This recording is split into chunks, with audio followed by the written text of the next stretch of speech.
black and white video for a black and white issue. Shout out to the only vegan ice cream substitute in China that I know of. This is accidentally vegan. This is basically like a popsicle that's made out of mushed up rice and sugar water. I've never seen that before in Taiwan or Hong Kong, but we have it here in Yunnan. So I regard that with some interest. Sorry if you guys can hear the sound of construction from outside of my window. I hear that 24/7. Beautiful downtown Kunming, China. Look, this is supposed to be a short video, but it's actually been a huge issue. Huge issue ethically, but also a huge issue just in my own life. I was watching Vegan Cheetah's You Now broadcast a few minutes ago. And you know, Cheetah was reflecting on something that for him is very real, and I relate to why it's real for him. But I think really shows the lack of real-world experience he has with humanitarian projects, with taking political ambitions and putting them into action. And it also reminded me very much of a conversation I had recently with one other vegan, just via Skype. Cheetah was saying that he doesn't feel that veganism is any better than any other human rights issue. He was saying that there are questions of human rights, such as Black Lives Matter, such as children starving in Africa, such as choose your tear-jerking example. And he felt that there are good people who are not vegan, people who eat meat, what have you, who are trying to make the world a better place by engaging with any of those issues, political issues, human rights issues, etc., and that it's ridiculous for vegans to think that they're morally superior to those people. I talked about this with one of my fellow vegans over Skype, someone who doesn't have a YouTube channel, and that fellow vegan, she had been kind of out of the workforce for a few years, taking care of a child. She's a parent, and she said something similar with a different set of examples, a different sort of focus and emphasis. But she was like Cheetah. She was reacting to the kind of ridiculous ego trip that some vegans seem to be on, in thinking both that veganism is the answer to all ethical and political questions, that veganism is the only way to make the world a better place, and the notion that vegans as individual people are innately morally superior to someone who eats meat, but who may be tackling some very serious problem in the world. What I said to her then is actually similar to what I have to say to Cheetah now. I think you have a lack of real-world experience. I think you've whether it's because you've been out of the workforce for a few years, where you haven't dealt with this type of issue for a few years, you've forgotten or you haven't seen firsthand the way in which questions of veganism overlap in the workplace, in the field, in practice, with any other humanitarian pretension we may have, and sometimes just makes that other humanitarian pretension into a complete joke. Let's say you're involved with humanitarian work in Laos, Cambodia, or Thailand. I'm choosing examples that you guys know are close to my own heart, close to my own past work experience. Is there a difference between having a crew of 20 men set down in a small village, part of a humanitarian project? Let's assume this is the most basic, indisputable form of humanitarian aid possible. They're going to this village to help alleviate poverty and starvation. So you got 20 guys. One of them's an architect. One of them's a specialist in plumbing. You got a bunch of guys who do agricultural reform. You know, whole bunch of specialists, whole bunch of people willing to work and lend a hand. Somehow you've already done the fundraising and raised this money. Okay? Do you think it has an impact, a significant impact, if all 20 of those guys, at the end of their day's work, immediately go to drink alcohol and visit prostitutes? It has a huge impact. And I'm sorry to say this is not really a hypothetical example. If you have real-world experience in third-world development, I hate this use of the word development, but that's what people call it, in poverty alleviation projects and humanitarian work, yes, the simple issue of whether or not the employees of your charity are going to the brothel or visiting prostitutes, this can have really dynamic consequences on the target community you're visiting, whether it's a small town, a small remote town where the total population is small, or even if it's a big city. In the major cities of Southeast Asia, like, Vientiane, the capital city of Laos, or Phnom Penh, there were in effect whole neighborhoods dominated by, the lords of poverty, by people who had gotten rich from United Nations programs, from, international NGO programs, people who were employed by charities of various kinds, sometimes including Christian charities, and their lifestyle choices, shall we say, in terms of luxury, in terms of food, in terms of wine, in terms of women, had a massive impact on and transformed whole parts of the city. And it is odious. And it does, in many cases, make a joke out of what's being done with the rest of the donors' money. So I myself was in projects where, in terms of the budget, I would be getting paid next to nothing because I lived there permanently. I would be getting paid, $300 a month, $1,000 a month. I was getting paid next to nothing. And there'd be someone flown in for the project. So someone would be paid to fly from Paris to Phnom Penh, Cambodia, and stay in a hotel. The hotel cost $200 a night. So the cost of that flight and the cost of putting that person in the hotel is enormous compared to my salary. And it's enormous compared to the money actually being given to poor people, the money actually going into delivering the outcomes that the project is supposed to be pursuing. There have been many books written on this subject. I myself was the editor and ghostwriter for a very interesting book on the subject. There has been a lot of research on this, on aid effectiveness and measuring real-world outcomes for humanitarian projects. But I'm coming back to this point. The ethics of the actual individuals involved, apart from the disbursement of the budget, has a huge impact. Yes, it matters whether you've got 20 guys who are all going to the bar to get drunk after work or all going to the brothel, or if you have people who, regardless of their paycheck, regardless of how much money they're being given, really take seriously their ethical commitment to the project and its goals 24/7. That's a huge difference. And people in that line of work will say things to you, and they've said things like this to me, if you engage in a critique of what's going on in that industry. They'll say things like, well, what do you expect? Do you expect us to live like Buddhist monks? And I was in the minority of people who could stare them back right in the face and say, have you ever tried living in a Buddhist monastery? The reality is there are Buddhist monks who do humanitarian projects. There are Buddhist monasteries that are more luxurious than this room I'm living in right now. I myself have met and interviewed one Buddhist monk who was running a charity, a legit NGO charity. That charity wasn't just helping the poor, it was helping AIDS orphans. So children whose parents had died of HIV/AIDS. He lived in a Buddhist monastery. He was a real Buddhist monk. The only real collaboration, he had some support from his mom, and he used that Buddhist monastery as his home and his office, and he collected donations and gave tours to visitors and showed them his project. He was kind of trying to build like a little village where these kids could grow up, a series of buildings. These kids whose parents had died, but in most cases the parents knew in advance, for a couple of years. AIDS would kill them relatively gradually. They'd know they were going to die, so they could make arrangements for their kids as orphans. So very sad, very difficult situation. Totally legit NGO charity. And he lives like a Buddhist monk. What do you want? He sleeps in a monastery, etc. So, this kind of cynicism, as if it's inevitable that because you're a project manager for a charity, that you should be drinking imported wine, eating imported cheese, eating steak, going to nightclubs, going to brothels, living this kind of ludicrously luxurious life in the midst of third world poverty. It really is an open question. Now, obviously, this has been a long intro to talking about veganism. The impacts for eating meat are in many ways much more real and much more non-negotiable than the impacts for people, drinking alcohol or visiting prostitutes. I just want to say, I have other videos talking about this. I am not sex negative.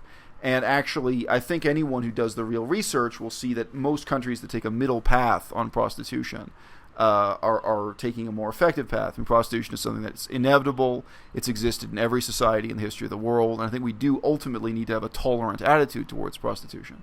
However, when you're literally, a charity employee in a third world country, and I've written some essays I can post links to, it's Christian charity in northern Laos getting teenage girls pregnant and then, arranging illegal abortions and so on. things get murky quick. At a minimum, you're talking about a conflict of interest. But anyway, my point is, I'm not entirely sex negative. I'm not entirely intolerant towards these things. But the contrast between the pretensions of humanitarian intervention and what actually happens with those money and what the employees of a charity should do with it can be extremely unseemly. Now, I've said this before on this channel. I have been in small towns in Laos where I was there as a charity employee, as an NGO worker, as someone with humanitarian pretensions. And the impact of just 5 people eating steak every day, you can see the environmental impacts, okay? You can see the blood in the river. You can see the corpses of the animals being chopped up at the market.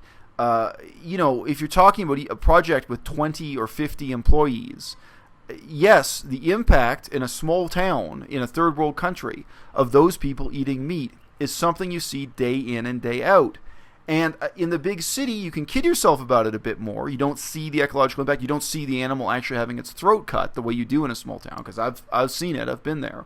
But yes, there is a big difference between having a charity project where those people are really mindfully thinking about the consequences of their action for the environment, for the animals, etc., 24/7, where they're sincerely committed to making a positive difference in the world, and a group of people who, the minute the clock strikes 5, when their shift ends, are going and eating, steak frites or whatever. Both Phnom Penh and Vientiane have a lot of French restaurants or French-style restaurants. People who are cutting the throats of a cow on a daily basis. This brings up a memory of a particular essay that I read on this topic from a guy who was not vegan, but a guy who was pointing out with a particular charity project, a community project in Cambodia. These group of people who were all, Europeans, white Westerners of various kinds, they were supposedly going to help this community. And he said, look, in this community, this remote, poverty-stricken town in Cambodia, when they're going to start a project, when they're going to get people motivated, when they're going to announce something important in the town, what they do is buy a water buffalo and ritually slaughter it and share out the meat among the community. They do that. That's their tradition for different types of important announcements, important decisions made by the town mayor or by the town chief. I think that town had a chief instead, for the community as a whole. So he said, look, the way to announce this project, the way to get the community, the real community on side, is to do this, is to pay a few dollars, buy a water buffalo, and publicly execute it. And the response from the other people, I think were mostly French, in this charity project was complete horror. And their excuse for not doing this was that would be a waste of the project money, that donors had not donated the money for that reason. But he pointed out in his essay all the things they did spend the money on, that included literally, wine and cheese dinners, where they had wine, cheese, and beef. They're killing a cow anyway. But those were only attended by wealthy elite people in the capital city. None of the members of the community they were supposedly helping were there. And the real cost of these, kind of wine and cheese events, these kind of hobnobbing events that were for the employees of the charity, basically to celebrate their own wealth and privilege and to liaise with, employees from the United Nations or other international charities or what have you. This also is not what the donors donated money to you for, right? And, for me, of course, what stood out there is the point that you are killing cows anyway. In the real world context of trying to make a difference, politically, through charity work, through NGOs, through activism, what have you, I'm sorry, but I think if people like Cheetah really had that experience of seeing that incongruous contrast between the pretensions of trying to help people and the bloody reality of people indulging in eating meat on a daily basis, I find that much harder to cope with and much harder to negotiate with than being part of a charitable project where the other people are sleeping with prostitutes. Depending on where you are, prostitution may be legal. It may not be illegal. They may have the legal right to do that. I remember on one of my projects, it was a charity NGO type of thing, there was another guy who worked with me every day, and I noticed he was going a bit crazy for some reason. I didn't want to know about his personal life. But later I was told, after he quit the job, that guy, he just destroyed his marriage. He had a he had a wife, and she left him because he had taken up with a prostitute. And it wasn't merely casual prostitution. Apparently, he had paid for this prostitute to move into an apartment. He had not just been casually dabbling in prostitution, but he had gotten seriously involved in a relationship with a prostitute. Now, that guy was kind of bad at his job in a number of different ways. He had other failings in life. But even though I may have my own animus against prostitution, some of you watching this channel will be sex-positive feminists who regard prostitution as a very positive or normal part of society. Some of you are conservative Catholics who regard prostitution as very negative, despite what it says about prostitution in the Old Testament. Whatever your personal take on that issue is, the reality is it doesn't have the same kind of, lamentable, irreversible effects that we see every day from the meat and dairy industry. And I know the meat and dairy industry is so enormous that it seems like you can ask the question, what difference will one person make, or what difference will 20 people make, or what difference will 200 people make? But that's not the point. The point is the change has to start somewhere. And I'm asking it to start with you. And the reality is, if you live in these countries, Thailand, Laos, or Cambodia, the prostitution industry is enormous. It's so vast that anyone there would be within their rights to say, well, what difference will two more people make, or 20 more people, or 200 people? This is a multi-million-dollar industry with huge numbers of people involved. But if I'm the executive in a charity, this is not business, this is a charity, this is about helping people, I think I do have every right to turn to my employees and say, even if this is legal, even if prostitution is not illegal, I'm asking you to sign a code of conduct, if you take this job, that you're not going to engage in prostitution, that you're not going to be a client or a prostitute yourself, that you are going to remove yourself from this equation. Because if we are charity workers, if we're taking donors' money and we're pursuing this mandate, make the world a better place, I have to ask, where is the change going to come from? If I can't ask this of you, who can I ask it from? The guy who's 70 years old and retired, the sex tourist, the guys down at the nightclub or the drug dealer on the corner. No, I'm asking it of you, because you're supposed to be better than this, because you made a decision to make this your career. You said this was your passion. I'm asking you to answer to a higher moral code than the bare minimum of what, the law allows you to do with your life. And veganism, it is one of those things. In principle, I really can sympathize with where Cheetah was coming from on this issue. I really sympathize with the extent to which he's disillusioned with the bullshit in the vegan community. And as I mentioned, this other person, this woman I talked to on Skype who's been raising a kid for a couple of years and been out of the workforce. I understand from a purely theoretical perspective why they would say, for example, someone who is a hunter, someone who eats meat and hunts animals, but who is really a committed conservationist, who's really committed to deep ecology, let's say, why someone like that may be, from their perspective, just as morally good as a vegan pursuing the same goals. But in practice, when you're in that village, when you're seeing that animal having its throat slit, when you're seeing the blood pour into the river, when you're seeing the cow shit ruining the village, the places the children would play, making life terrible for human beings as well as terrible for the animals, whose life is torture from the day they're born till the day they die. When you're there in that context, just like this sort of impalpable question of what do you do when work ends? Yes, it matters if you're a drunk. Yes, it matters if you're a heroin addict. Yes, it matters if you're going to the brothel, even if you have that right.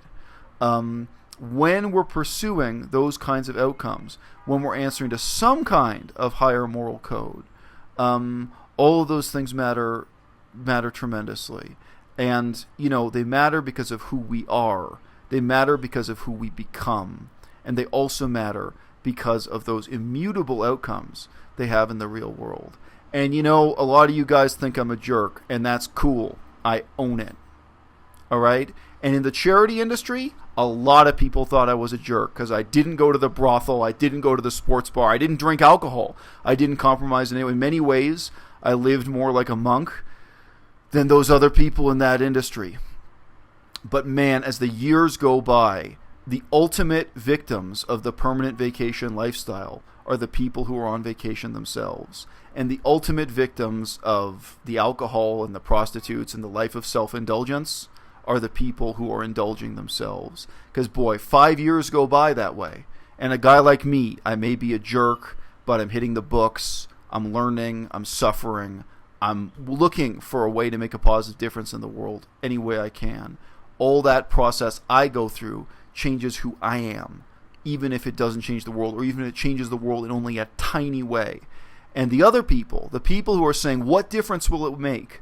What difference does it make if we eat one more steak? What difference does it make if I eat one more pot of yogurt or one more piece of ice cream that's made out of a cow's tit instead of rice milk? You know, the people who say, what difference does it make? The difference that it makes is you, homeboy. Because after you've been doing this for 5 years or 10 years, you've come to resemble everything you despised. You've become that fucking scumbag in downtown Vientiane or downtown Phnom Penh. And I've seen them. Some of them work for the United Nations. Some of them work for the EU. Some of them work for United States aid. Doesn't matter. Some of them work for the Catholic Church, straight up. Okay? You've been corrupted by your own bullshit humanitarian pretensions. And say what you will. Eating food is something you probably do at least 3 times a day. It's an ethical decision you make that changes who you are and changes the world around you at the same time. And I'm sorry, I think you people, including Cheetah, who's a friend of mine, if you get out and have more of that real world experience, you'll feel more of that fire that I'm trying to share with you right now. You'll feel more of that contempt for people who try to have it both ways. People who try to wear that crown of making the world a better place. But they themselves are not trying to be better people. They're not trying to do the best they can. And in 2016, if you ask me, is being vegan an ineluctable element of being the best person you can be, of trying your best and doing the best you can? You're damn right it is.